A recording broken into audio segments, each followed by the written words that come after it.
Hello friends, नमस्कार। एक बार फिर स्वागत करेंगे आपके अपने यूट्यूब चैनल जीडीएस जी के क्लासेस में। तो साथियों, आज की इस वीडियो में हम खास क्वेश्चन लाए हैं आरपीएफ एसआई कांस्टेबल वालों के लिए। तो जो मेरे मित्र आरपीएफ एसआई कांस्टेबल की तैयारी कर रहे हैं उनके लिए इम्पोर्टेंट क्वेश्चन ये आपके प्रीवियस ईयर के हैं। सभी क्वेश्चंस जो आपके आरपीएफ एसआई और कांस्टेबल के एग्जाम में पूछे गए थे। ठीक है, तो जो भी मेरे मित्र वीडियो हमारे साथ जुड़ा है और वीडियो के माध्यम से जुड़ रहा है, अगर जो आपको वीडियो पसंद आ रही है साथियों, तो वीडियो को लाइक कर दीजिएगा, चैनल को सपोर्ट करिएगा और शेयर ज़रूर कर दीजिएगा वीडियो को। ठीक है, लाइक करते नहीं हैं आप लोग, लाइक कर दीजिएगा और सब्सक्राइब भी नहीं करते हैं तो सब्सक्राइब भी कर दीजिएगा, क्योंकि ये परिवार अब आपका धीरे धीरे बढ़ता जा रहा है और 50,000 तक टारगेट रखा गया साथियों। जल्द से जल्द 50,000 सब्सक्राइबर कंप्लीट हो जाएँ तो आपको एक बेहतरीन तरीके से क्लास देखने को मिलेगी। तो चलिए साथियों, स्टार्ट करेंगे आज के क्वेश्चन से। सभी क्वेश्चंस काफ़ी ज़्यादा इंपॉर्टेंट हैं, तो वीडियो के लास्ट तक बने रहिएगा। पहला क्वेश्चन आपके सामने है कि संविधान का कौन सा अनुच्छेद राष्ट्रीय अनुसूचित जाति आयोग से संबंधित है। अब यहाँ पे राष्ट्रीय अनुसूचित जाति से संबंधित है कि राष्ट्रीय अनुसूचित जाति आयोग से संबंधित इनमें से कौन सा अनुच्छेद है। तो आपके सामने 4 विकल्प मौजूद हैं साथियों, इनमें से आपको राइट आंसर चूज़ करना है। तो इसका राइट आंसर हो जाएगा अनुच्छेद 338। देखिए, उत्तर प्रदेश पुलिस कांस्टेबल का बैच स्टार्ट है और सुबह आपके 11 बजे लाइव होते हैं हम लोग। तो लाइव उसमें जुड़ सकते हैं जो भी मेरे मित्र एग्जाम देने वाले हैं उत्तर प्रदेश पुलिस कांस्टेबल री एग्जाम का। तो 11 बजे डेली क्लास होती है, आप जुड़ सकते हैं। ठीक, और शाम को 7 बजे ये आरपीएफ एसआई कांस्टेबल की क्लास चलती है। अगले क्वेश्चन में कहा जा रहा है कि स्वतंत्र भारत के प्रथम मुख्य चुनाव आयुक्त कौन थे। ये भी देखिए क्वेश्चन आया है आपके एग्जाम में और ये काफ़ी ज़्यादा इंपॉर्टेंट रहेगा आपके एग्जाम की दृष्टि से। तो स्वतंत्र भारत के प्रथम मुख्य चुनाव आयुक्त यहाँ पे बात करेंगे। ठीक है, तो आपके सुकुमार सेन जी थे। ऑप्शन नंबर यहाँ पे सी हो जाएगा कि सुकुमार सेन आपके भारत के प्रथम चीफ इलेक्शन कमीशन के अध्यक्ष रहे। तो ऑप्शन नंबर यहाँ पे सी हो जाएगा आपका। ठीक है, चलिए नेक्स्ट क्वेश्चन देखिए कि हाल ही में समाचारों में रहा साइपन द्वीप किस महासागर में स्थित है। ये करंट का क्वेश्चन है और इम्पोर्टेंट हो जाएगा क्योंकि ये द्वीप से संबंधित क्वेश्चन है। ऐसे क्वेश्चन टेढ़े मेढ़े जरूर आते हैं जो कि हम लोग नहीं पढ़ते हैं। तो समाचारों में रहा साइपन द्वीप की बात करेंगे तो ये आपके प्रशांत महासागर में स्थित है। ऑप्शन नंबर यहाँ पे आपका बी हो जाएगा राइट आंसर कि हाल ही में समाचारों में रहा साइपन द्वीप आपके प्रशांत महासागर में स्थित है। नेक्स्ट क्वेश्चन देखेंगे साथियों कि बिंबिसार किस वंश के राजा थे। यहाँ पे बात करेंगे बिंबिसार की। देखिए, यहाँ पे आप कंफ्यूज कैसे होते हैं मैं बता रहा हूँ, यहाँ पे कॉन्सेप्ट क्लियर करिएगा।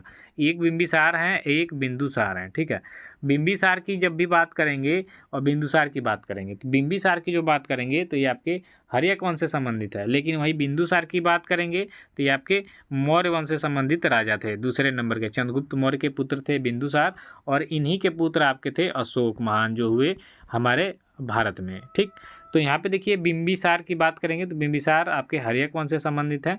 ऑप्शन नंबर यहाँ पे ए हो जाएगा। अगला क्वेश्चन देखिए, बौद्ध काल का सबसे पुराना स्तूप कौन सा है। साथियों, इनमें से आपको आंसर करना है कि बौद्ध काल का सबसे पुराना स्तूप कौन सा है।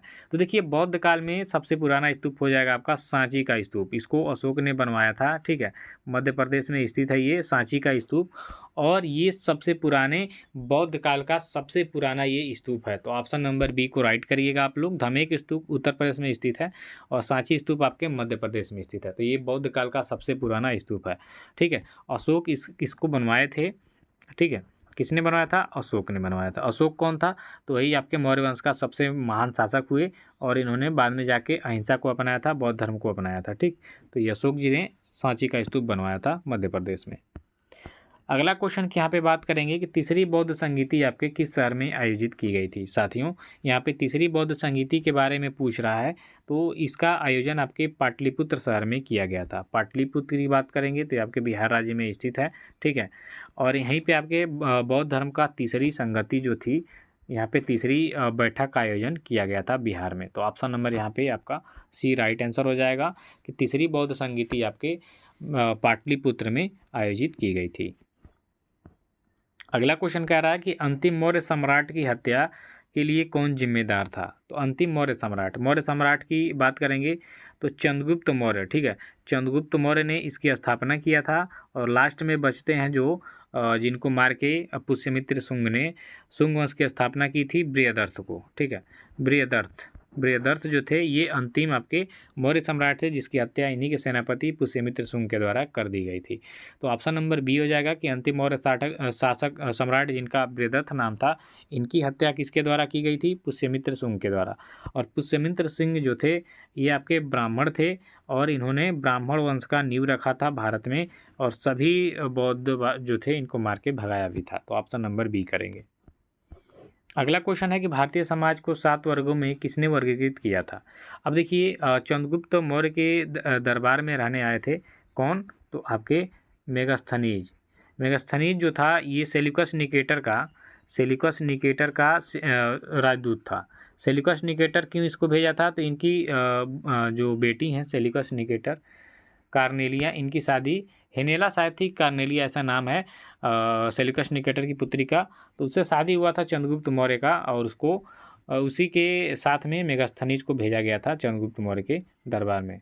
तो इसने भारतीय समाज को 7 वर्गों में विभाग, देखिए इंडिका इनकी पुस्तक है, ठीक है, किसका? तो मेगास्थनीज का, और इसी में इन्होंने भारत को 7 वर्गों में विभाजित किया है, ठीक, याद रखिएगा। अगला क्वेश्चन कह रहा है कि मशहूर लिंगराज मंदिर आपके किस शहर में स्थित है? तो साथियों मशहूर लिंगराज मंदिर की बात करेंगे तो ये आपके उड़ीसा के भुवनेश्वर में स्थित है। ऑप्शन नंबर सी यहाँ पे राइट आंसर हो जाएगा। उड़ीसा जो राज्य है इस यहीं आपका भुवनेश्वर है इसकी राजधानी, और यहीं पे आपका लिंगराज मंदिर स्थित है। अगला क्वेश्चन कह रहा है कि प्राचीन भारत के किस कवि ने मेघदूत की रचना की थी? अब यहाँ पे देखिए मेघदूत पुस्तक की बात किया जा रहा है, तो मेघदूत पुस्तक आपके कालिदास के द्वारा इसको लिखा गया था। कालिदास आपके गुप्त काल के संबंधित, गुप्त काल से संबंधित है। ऑप्शन नंबर सी हो जाएगा कि प्राचीन भारत के जो कवि हुए कालिदास, इन्होंने मेघदूतम की रचना की थी। अगला क्वेश्चन कह रहा है कि भारत में मामलुक राजवंश का संस्थापक कौन था? तो मामलुक यानी गुलाम वंश, ठीक है, कई लोग नहीं समझ पाएंगे तो समझ लीजिए मामलुक अर्थात गुलाम वंश। तो गुलाम वंश 1206 में अस्तित्व में आया था, और इसकी स्थापना किसके द्वारा किया गया था? Qutubuddin Aibak. Option number D हो जाएगा आपका सही उत्तर। अगला क्वेश्चन है कि 1857 का विद्रोह कहाँ से प्रारंभ हुआ था? तो 1857 का विद्रोह यहाँ पे बात करेंगे साथियों, तो ये आपके उत्तर प्रदेश के मेरठ शहर से स्टार्ट हुआ था। मंगल पांडे का नाम आपने सुना होगा। मंगल पांडे ने सबसे पहले शहादत दिया था, और इन्हीं की वजह से ये चिंगारी धीरे धीरे भारत में जगी। तो मेरठ से स्टार्ट हुआ था 1857 का विद्रोह। अगला क्वेश्चन यहाँ पे है आपका, संविधान सभा की पहली बैठक कहाँ आयोजित की गई थी? तो साथियों संविधान सभा की बात करेंगे कि संविधान सभा की पहली बैठक का आयोजन कहाँ किया गया था? तो दिल्ली के एक पुस्तकालय, कौशल चैम्बर पुस्तकालय, यहाँ पे इसका बैठक किया गया था। तो ऑप्शन नंबर ए हो जाएगा। चलिए नेक्स्ट क्वेश्चन देखिए, डॉक्टर भीमराव अम्बेडकर स्वतंत्र भारत के पहले यहाँ पे खालिस्तान मंत्री थे। तो डॉक्टर भीमराव अम्बेडकर स्वतंत्र भारत के कानून मंत्री थे प्रथम। तो ऑप्शन नंबर बी करेंगे यहाँ पे। चलिए नेक्स्ट क्वेश्चन देखेंगे, भारत में पहली बार संविधान सभा के चुनाव कब हुए थे? तो भारत में सबसे पहले संविधान सभा की बात करेंगे साथियों, तो इसका चुनाव होता है आपका 1946 में। तो ऑप्शन नंबर यहाँ पे दिया है विकल्प सी, इसका राइट आंसर होगा। चलिए नेक्स्ट क्वेश्चन की तरफ चलेंगे कि बोडो भाषा मुख्य रूप से किस राज्य में बोली जाती है? तो बोडो भाषा की बात करेंगे, ये तो बोडो भाषा आपके असम राज्य में मुख्य रूप से बोली जाती है। तो यहाँ पे आपका ऑप्शन यानी विकल्प डी दिया है, इसका राइट आंसर हो जाएगा। अगला क्वेश्चन कह रहा है कि भारत में किस शहर को महलों का शहर के नाम से भी जाना जाता है?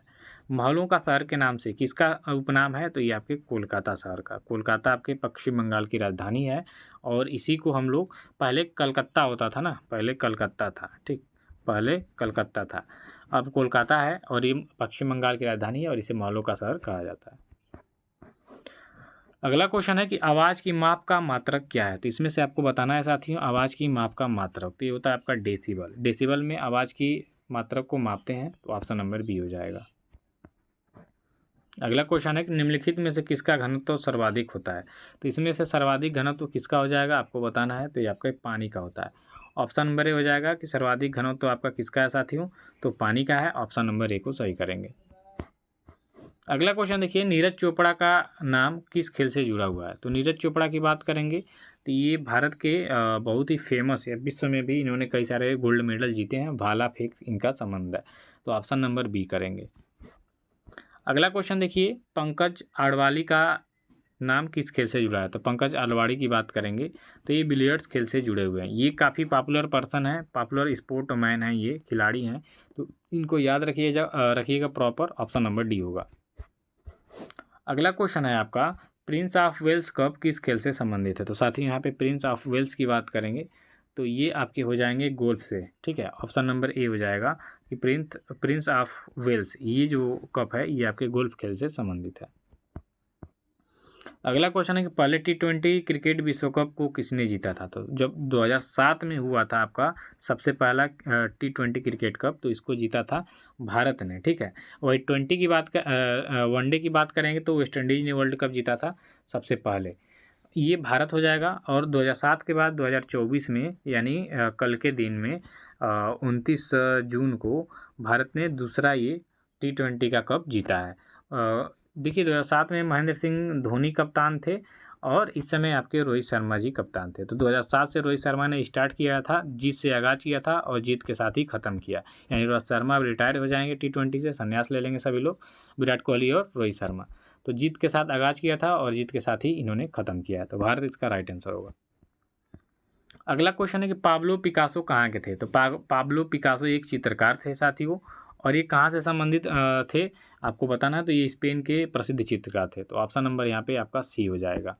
चलिए अगला क्वेश्चन देखेंगे, चेराव लोक नृत्य का संबंध आपके किस राज्य से है? तो चेराव लोक नृत्य की यहाँ पे अगर जो हम बात करेंगे तो ये आपके मिजोरम राज्य से संबंधित है। ऑप्शन नंबर डी आपका राइट आंसर होगा।